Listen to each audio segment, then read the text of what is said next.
Coucou à tous, c'est Jenny Garden, médium énergéticienne. Je vous fais une petite vidéo, il est un peu plus de 23h30. Je ne sais pas quand est-ce que je vais mettre la vidéo en ligne, mais j'avais envie de vous passer un petit message par rapport aux canalisations que je fais en direct maintenant. Je voulais vous remercier parce que moi ça me permet de prendre conscience de ce qui peut se passer au niveau de l'âme d'un runner quand le chaser évoque certaines choses, que ce soit du manque, que ce soit de la colère, que ce soit d'autres émotions. Et je vous remercie pour votre confiance.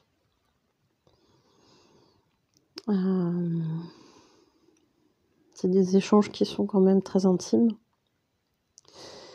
Et je me considère comme privilégiée de vous offrir cette possibilité-là de le faire et du coup de pouvoir vous partager les ressentis que j'ai quand je me connecte à l'âme de vos flammes jumelles ou à d'autres personnes ou à votre propre âme parfois aussi. Et si j'ai un message à vous transmettre là ce soir, c'est par rapport au parcours flammes jumelles, par rapport au chaser. Ce que je vais dire n'est pas évident à dire parce que je suis passée par là. Je n'ai pas encore tout à fait fini d'en passer par là. il y a des moments où ça fait ça. Mais je suis tombée là sur 2-3 chasers qui m'avaient demandé une canalisation en direct et qui étaient dans des émotions dans lesquelles j'ai été très très fort aussi dans le passé. Et oui, je continue à penser que c'est une phase qui est absolument nécessaire sur le parcours. Donc à aucun moment je vais critiquer ça. C'est juste que je voulais vous partager les ressentis que ça m'avait donné par rapport à vos runners. Alors ces choses-là, on en a parlé avec les personnes concernées en direct pendant la séance et puis parfois un peu après aussi. Mais j'avais envie de vous partager à tous ce qui est en parcours flamme jumelle. Parce que c'est des choses qui, je pense, sont importantes aussi d'avoir en tête. Quand on est chaser, on passe par des émotions très compliquées. Les runners aussi. Je le dis et je le répète, parce que j'en suis convaincue, les deux souffrent énormément sur le parcours. Et ce qui s'est passé là avec les 2-3 chasers là, qui se sont suivis, c'est qu'en fait on avait des chasers qui étaient dans le doute. Et à titre très légitime, parce qu'on sait bien comment c'est le parcours. Donc encore une fois, c'est pas du tout une critique. C'est un fait, on en passe tous, j'ai envie de dire, par là. Et je pense pas me tromper en disant ça. Même si je peux pas certifier que ce soit exact à 100%. Voilà, il y avait des chasers qui étaient très dans le doute, très dans le côté, mais comment ça se fait que dans la canalisation, tu me dis que tu m'aimes alors que dans la matière, tu me montres rien. Tu me dis de pas te rejeter alors que dans la matière, c'est toi qui veux pas que je vienne à toi, etc., etc. Ça, c'est les mots du chaser. Et je peux vous assurer que derrière, quand il y a des émotions de colère, d'incompréhension, de douleur, de chaser, votre honneur, il le ressent. Son âme le ressent. Et c'est souffrant. Je peux vous le dire parce que je le ressens dans les canalisations. Alors, je peux pas dire que c'est souffrant pour tous les runners, mais voilà, des quelques personnes là que j'ai eues là depuis cette nouveauté, je peux vous dire que c'est dur. Je peux vous dire que c'est dur pour eux quand vous êtes dans des colères, quand vous êtes dans des émotions très négatives. Et encore une fois, c'est pas un jugement. On a besoin de vider ces émotions-là et notre honneur, il est là pour nous faire ressentir ça, pour qu'on puisse le libérer. Sauf que derrière, effectivement, c'est très compliqué pour eux. Il y a des chasers qui vont rester focalisés sur leur douleur et on sait que c'est important de comprendre que ces émotions-là, elles ont besoin d'être libérées. Donc oui, chez les chasers, il y a quand même une tendance à rester dessus, ce qui au final n'amène rien, mais ça on le comprend plus tard. Ça amène juste le côté permanent de la souffrance qui revient, qui se renouvelle tout le temps. Et c'est pas forcément bon pour nous, mais au départ on le sait pas. On comprend plus tard. Et vraiment, quand vous êtes dans la souffrance, on a des modes de défense qui sont là. Et là encore, c'est normal, c'est humain. Et ces modes de défense, ça va être le côté je te repousse, je te rejette, je suis en colère contre toi, etc. Le fait qu'on soit dans le doute aussi, c'est quelque chose de très douloureux pour les runners. Et je me souviens d'une canalisation où la chaser est là et dit « mais arrête de m'en jeter ». Et là, je comprends que le runner en question, il est là, il fait « mais non, je te rejette pas. Je te rejette pas toi, je rejette pas les sentiments que je peux avoir pour toi. Par contre, c'est toi qui me rejettes. » Et elle comprend pas, cette chaser. Elle comprend pas du tout. Elle se dit « mais non, je te rejette pas ». Sauf que du côté du runner, le fait que la chaser soit toujours en couple avec sa tierce, c'est un rejet. Elle ne le choisit pas. Et forcément, pour se protéger, il fuit la relation. Alors, il y a d'autres choses qui sont plus complexes, il n'y a pas que ça, mais c'est pour vous donner des exemples très concrets de ce qu'on peut parfois ressentir et qui est erroné en fonction de nos blessures. Et tout ce qu'on vit, on le vit au travers du filtre de nos blessures. Et forcément, c'est pas forcément toujours le reflet de la réalité. Et on a beau être très différents, chaser et runner, avoir une façon particulière de penser, il n'en reste pas moins que nos blessures, elles viennent en plus rajouter une couche dans l'interprétation qu'on peut faire, dans les choses qu'on peut ressentir. Et j'ai une autre chaser là qui dit « mais j'arrive à me gérer seule. Pourquoi tu me dis que je suis encore en dépendance affective ? Je suis seule, je suis célibataire depuis tant de temps, je fais mes trucs toute seule, etc. Enfin, j'ai aucun souci avec ça. Je comprends pas pourquoi tu viens me dire que je suis encore de la dépendance affective, que ma façon d'aimer, elle est pas bien, elle est toxique. » Et son runner ne lui avait pas forcément dit ça. Mais au travers de sa blessure, c'est interprété comme ça. Et ce que notamment le runner voulait lui dire, c'est que, quelque part, le fait d'attendre de la part de son runner, ne serait-ce qu'un seul message, comme s'il était obligé de le faire, c'est effectivement une attente et de la dépendance affective. Et elle estimait, au travers de sa blessure, que non, c'était légitime d'attendre ça si on s'aime. Oui, sauf qu'aujourd'hui, tu ne vis pas cette histoire-là. Aujourd'hui, il y a des obstacles, dont une tierce, qui font que c'est compliqué et qu'officiellement, on n'est pas en couple. Et forcément que le comportement, il est du coup adapté à cette situation-là, c'est-à-dire que, non, il n'y a pas forcément d'obligation d'envoyer un message. Et ça, c'est C'est très compliqué. Très compliqué pour un chaser qui est dans sa souffrance de voir les choses autrement. Alors, ces informations-là, que ce soit avec le premier exemple que je vous ai donné ou avec le deuxième, c'est des informations qui vont se décanter avec le temps. Et là, il y aura un autre point de vue sur les choses. Et je peux vous dire que ce runner qui est là et qui essaye d'expliquer à cette chaser qui du coup est focalisée sur son idée de mais non, c'est normal que j'attende ça, etc.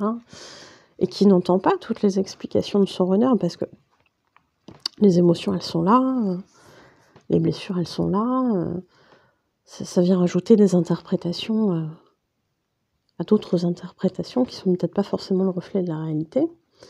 Et tout ça, ça fait boule de neige et on se comprend plus. Et là, je sens cette impuissance du runner qui dit mais j'ai beau expliquer, ça prend trop d'ampleur là pour ce que c'est. Et je l'ai senti démunie, mais complètement démunie, en mode comment je fais pour lui faire comprendre mon point de vue.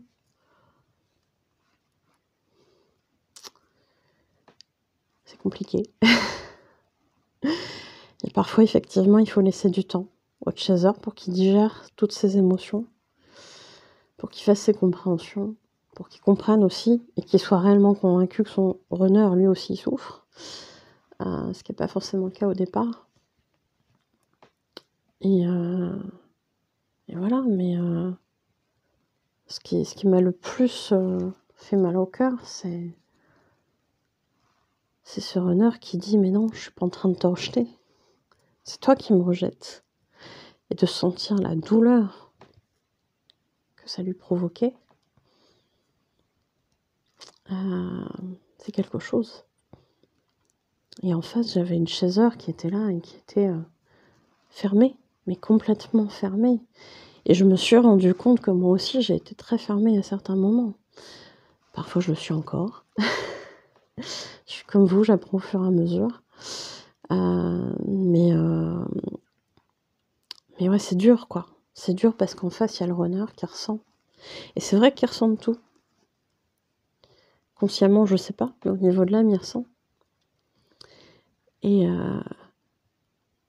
ce truc-là de cette chaser qui est mais complètement sur la défensive à cause de ses souffrances, et encore une fois, c'est légitime.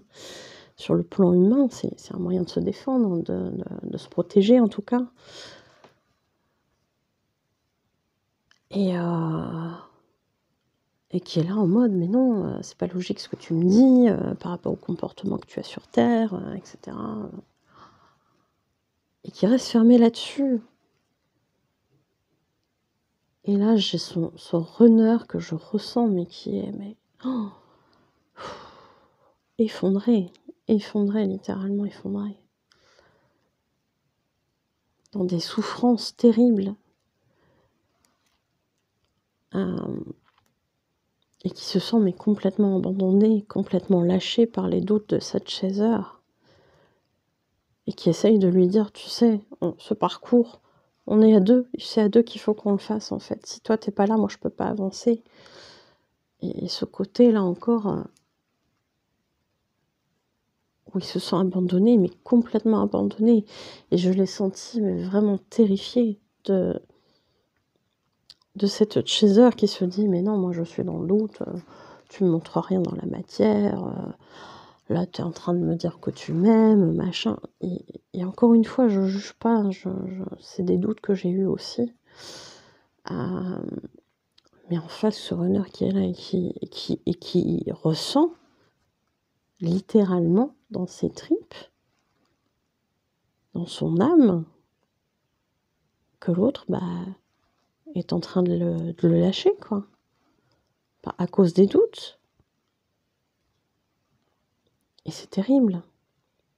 C'est terrible, c'est très souffrant.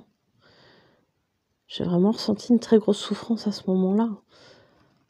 Avec le côté, mais comment je peux faire? Comment je peux faire? Je peux pas. Je peux pas faire autre chose. et je souffre et je me sens abandonnée et je suis terrifiée à l'idée, quelque part, de faire du surplace parce que ma Chaser, elle n'y croit plus, parce que ma Chaser, elle lâche. J'ai vraiment ressenti ça, je l'ai vraiment ressenti terrifiée de se retrouver tout seul.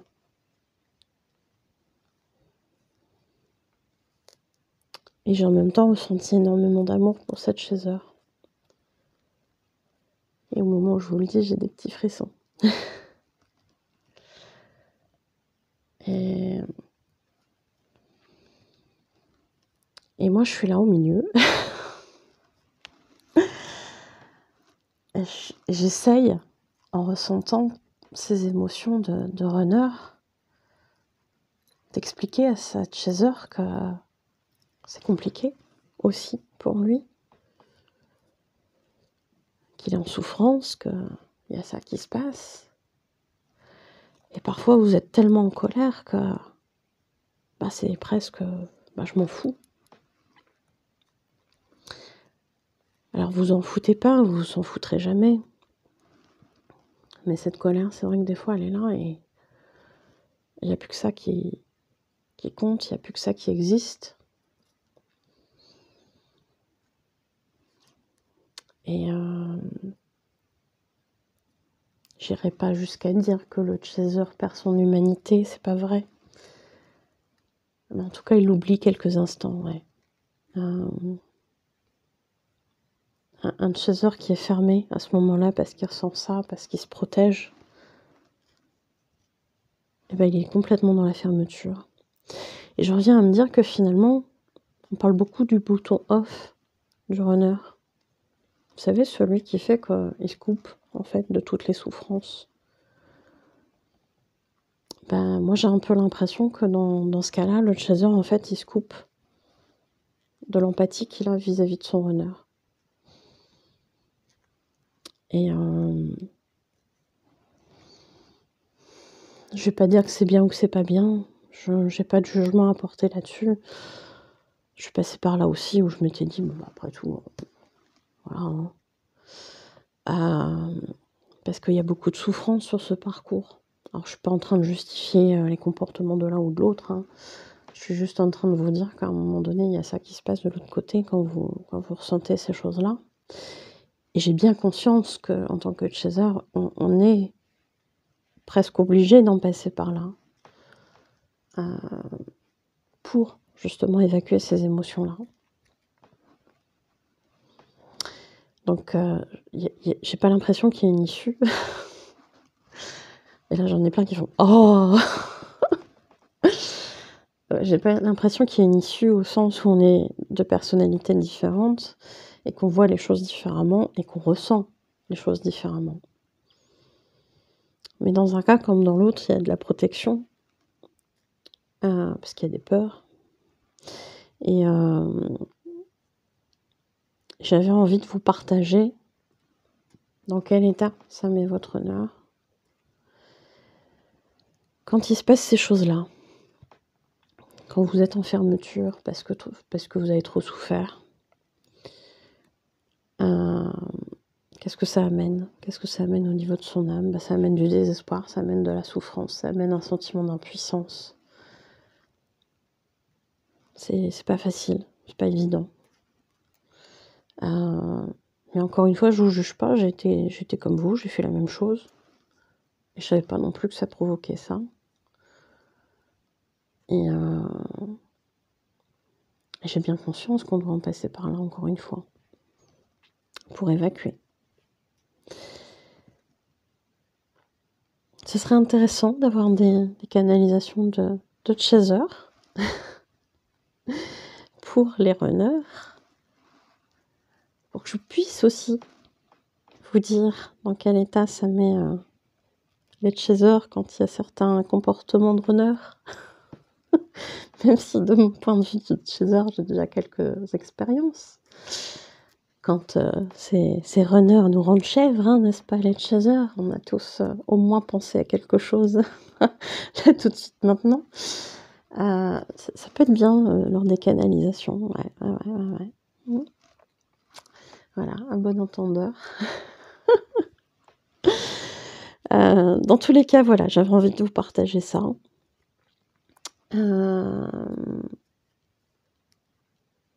Voilà, bon, maintenant il est un peu plus de minuit. Réflexion nocturne. Et puis voilà.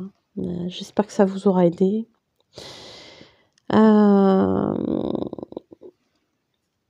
Ouais, dernière petite chose à laquelle je pense là avant de vous laisser.